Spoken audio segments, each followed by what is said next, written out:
ગુજરાતની દીકરીએ ગૌરવ વધાર્યું છે। જી હા, ખો-ખો વિશ્વકપમાં ડાંગની દીકરીએ ગુજરાતનું ગૌરવ વધાર્યું। ભારતીય મહિલા ખો-ખો ટીમે પ્રથમ વર્લ્ડ કપમાં ઐતિહાસિક સફળતા હાંસલ કરી।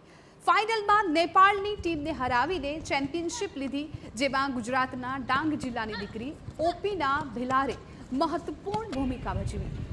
બિલિયાંબા ગામની વતની ઓપીના ભિલારે ટુર્નામેન્ટમાં શાનદાર પ્રદર્શન કર્યું। ગુજરાત ખો-ખો ટીમની કેપ્ટન ઓપીના એક સર્વશ્રેષ્ઠ ઓલરાઉન્ડર બની।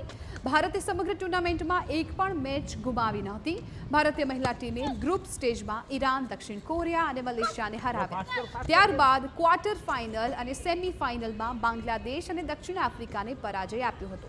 સમગ્ર મેચમાં ઓપીનાનું શ્રેષ્ઠ પ્રદર્શન જોઈ જિલ્લા સ્પોર્ટ્સ સંકુલમાં અભ્યાસ કરતી અન્ય યુવતીઓ તેમજ ઓપીનાના કોચ અને પરિવારમાં ખુશીનો માહોલ છવાઈ ગયો।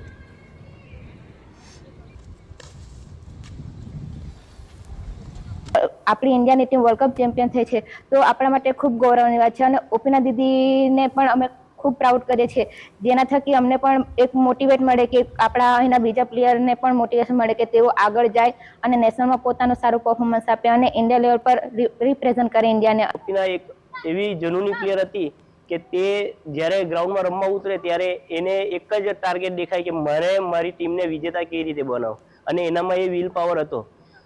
અપીનાને જ્યારે 2018માં ઇન્જરી આવી એસીએલની, ત્યાર પછી એણે કોરોના દરમિયાન સર્જરી થઈ અને સર્જરી પછી એણે જે રિકવરી કરીને પાછી બેક કરીને આજે ઇન્ડિયાની ટીમમાં સિલેક્ટ થવું એ ખૂબ જ ગૌરવની વાત છે।